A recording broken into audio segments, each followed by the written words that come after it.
Hello and a warm welcome to Federal Special Program Capital Beat.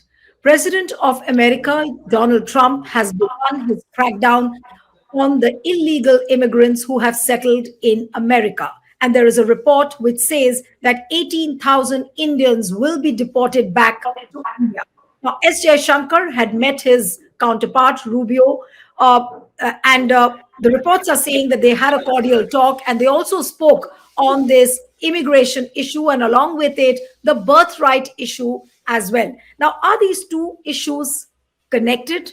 And the biggest question is this going to evolve into a big humanitarian crisis? How will it impact India? All these are questions which need some serious introspection. Joining me now is former diplomat Rajiv Dogra with us. So thank you so much for joining. We have international affairs expert and professor from Jawaharlal Nehru University, Dr. Swaran Singh. Thank you so much for joining. And we have managing editor of the Federal Group, K.S. Dakshin Murthy with us. Thank you so much, Dakshin, for joining. I'll begin with Mr. Dogra. Mr. Dogra, how serious is this issue of illegal immigrants where, there are reports that papers are being asked, people will be identified, and who are the illegal migrants who are residing in America and they'll be deported back to India? Yes, Mr. Dogra. Well, normally the conventional wisdom is don't agree with Trump. View everything he says with a little bit of skepticism, lots of salt and pepper, and lots of drama in what he says. But in this one, I think the very term illegal defines it. If anyone does an illegal act, the law says that he must be taken care of in a strict sense, not in a positive sense.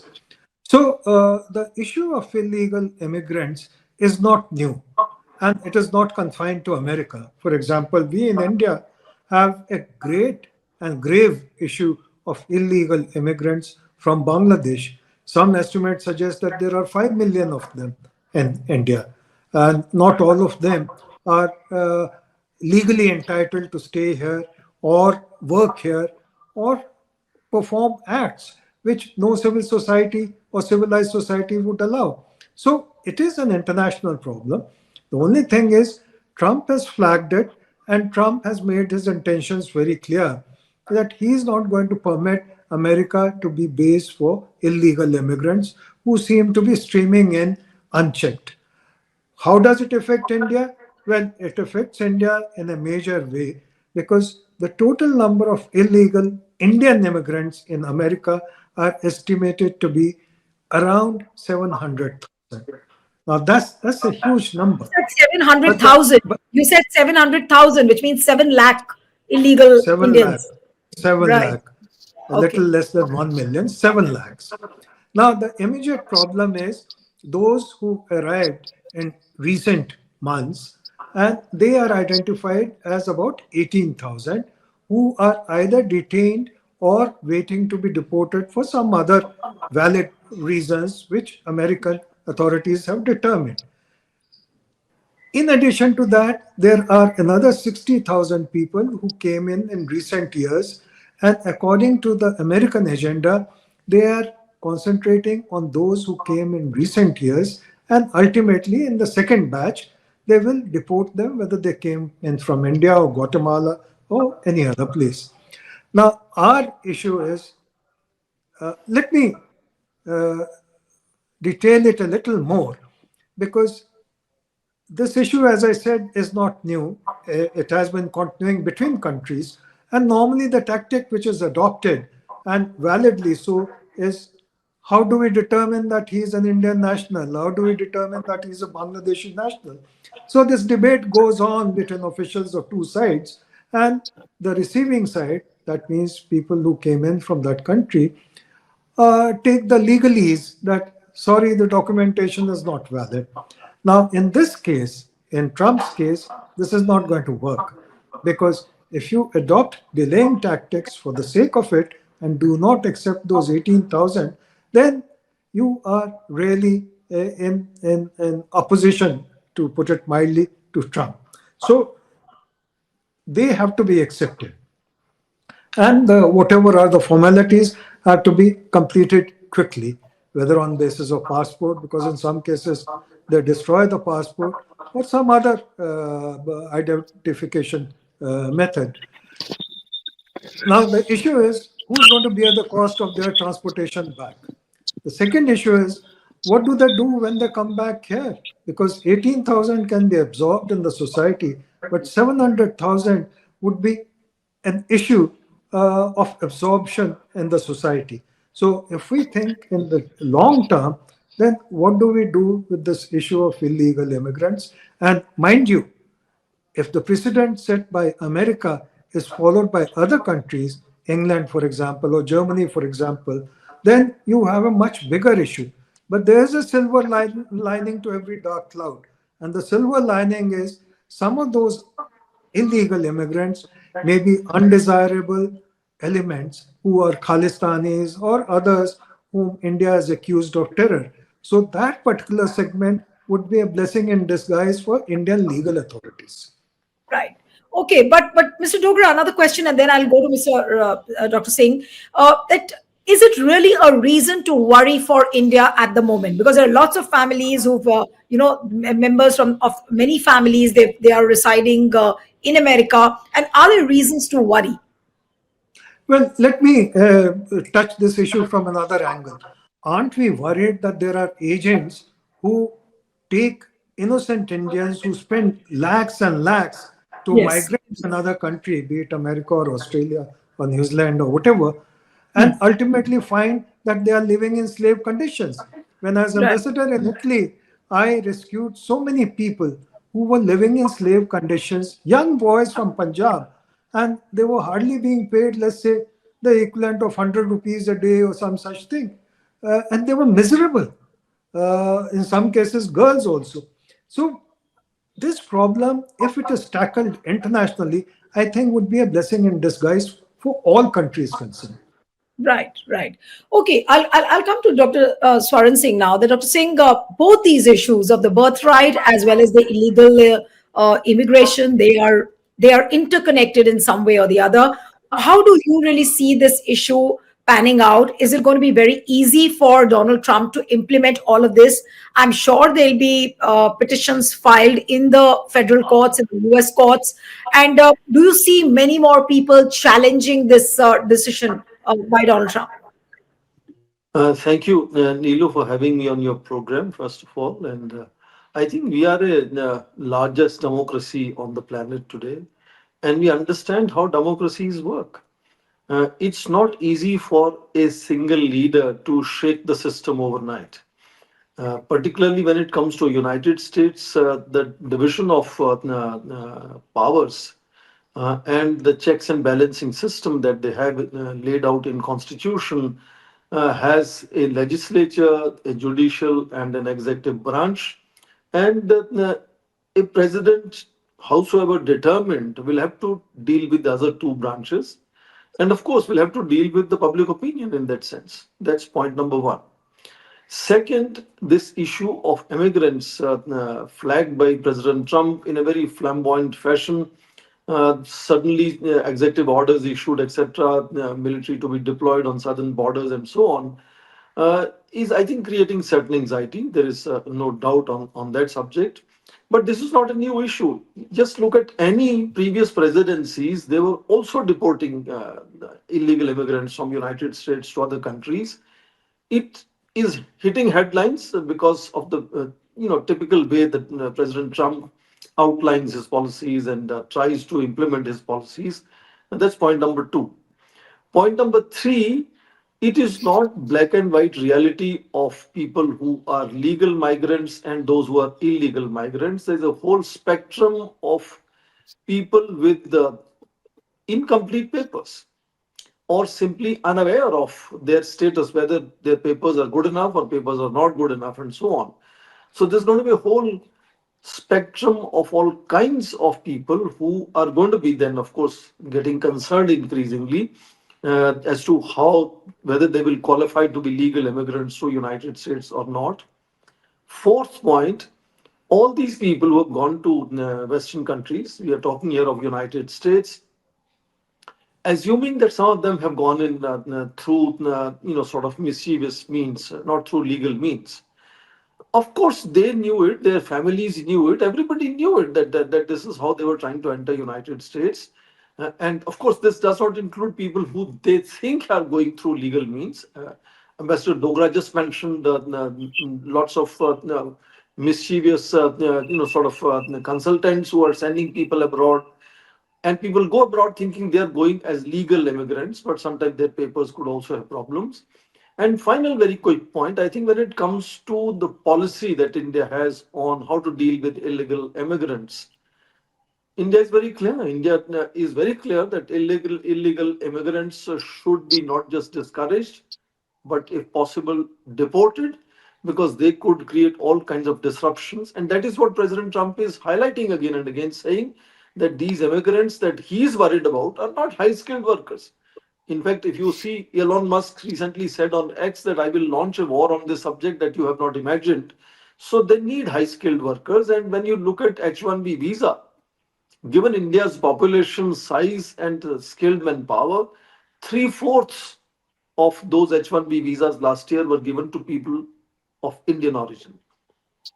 And therefore, I think, yes, there are challenges. Yes, there are going to be disruptions, disjunctions. India is already hands on how to deal with it. Indian foreign minister is there. I'm sure there's some conversation on the subject already taking place. But it is not something that cannot be managed. It is not something that people who are going to United States through wrong means did not anticipate that it can happen. So this is going to be one of the irritants between the two sides in trying to negotiate how to expand and build their partnerships in future. And I think India has been very focused on ensuring relief, rescue to people of Indian origin, Indian citizens around the world. And I'm sure on this subject also, India will take the same stance of trying to help as many people as we can. I'm sure there will be cases where India will not be able to help.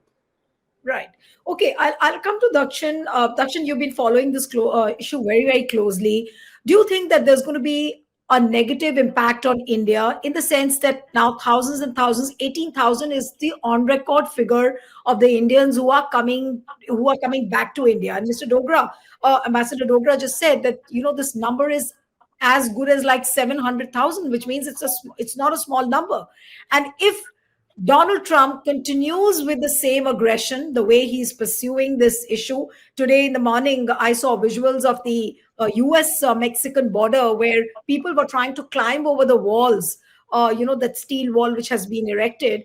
And if that is the situation, how well prepared is India to really manage this influx or the repatriation of these people? Uh, Nilu, this issue of illegal immigration, we are not talking of the legal immigration at all. We are talking of illegal immigration. Right. The issue of illegal immigration depends on the perspective of the people who are looking at it. It can be interpreted in many ways.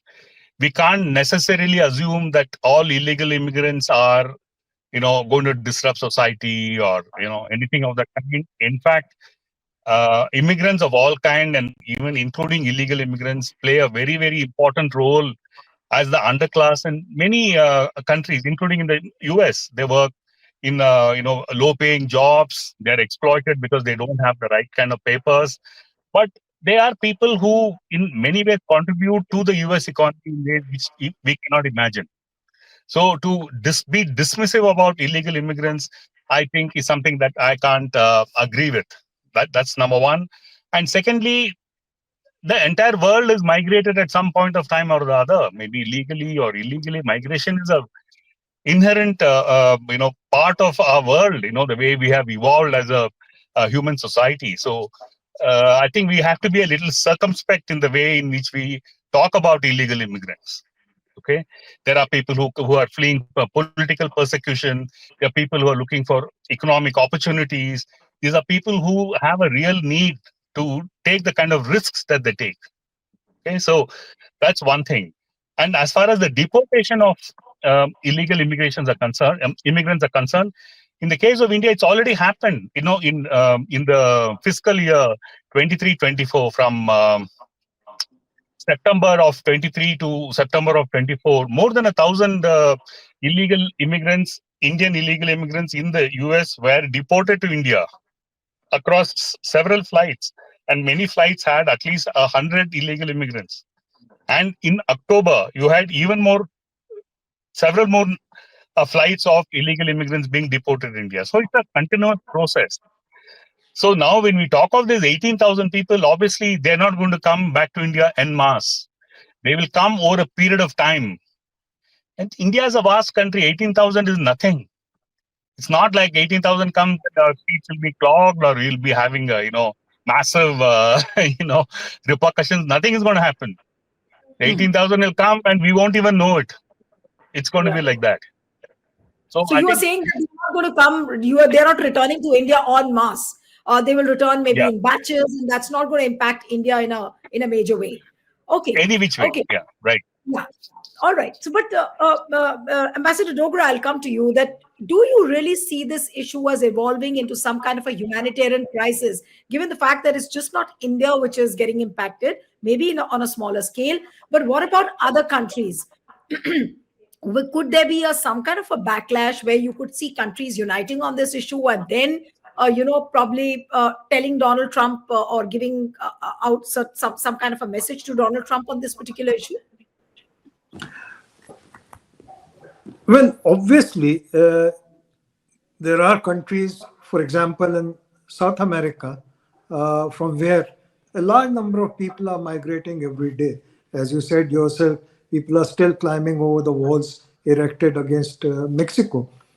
Uh, when these people come back, and if they come back in large numbers, then those countries are going to be affected in many ways, including politically, uh, because they would then form an election segment which may be against the current government, because they would then feel that they have not been fairly sort of advocated in terms of their rights by the government concerned. So that's going to be a domestic issue for countries in America's vicinity. It's not going to be a domestic issue for India. The second thing is the optics of it. It's very easy. For example, if I was a diplomat handling this issue, there were two options open to me. I could stall it, and that's my business to negotiate till the cows come home, so to speak. But on the other hand, you have to be realistic. Do you want to stall it and end up offending an administration which is determined to correct a wrong which it feels has been done to its country? Right. Secondly, there are also times when illegal immigrants make a contribution. For example, Australia was built on the undesirables of UK. The entire lot, I mean, if not the entire lot, a massive lot, were the prisoners and, accused of various other crimes. So, but today you can't quote that example that, Australia was built that way. Why can't we send our illegals to America? That doesn't work. The fact is that A, it is wrong in principle for agents to thrive on human trafficking. That is how it starts mostly. Second, if America feels aggrieved that countries are not doing enough to stop this illegal immigration, we also are aggrieved that Bangladesh is pushing in Bangladeshis at times through tunnels, and why should they do that? And sending them back is more problematic for us because they are huge in numbers. Some estimates put it at 5 million. And secondly, Bangladesh is in an aggressive mood at the moment. Can we really push back those Bangladeshis in those numbers?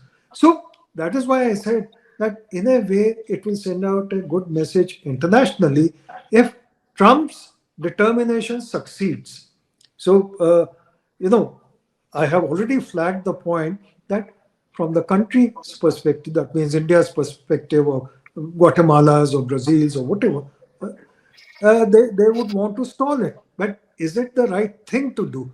And Right. do you do it at the risk of taking on Trump when he's determined to do something which is right by law.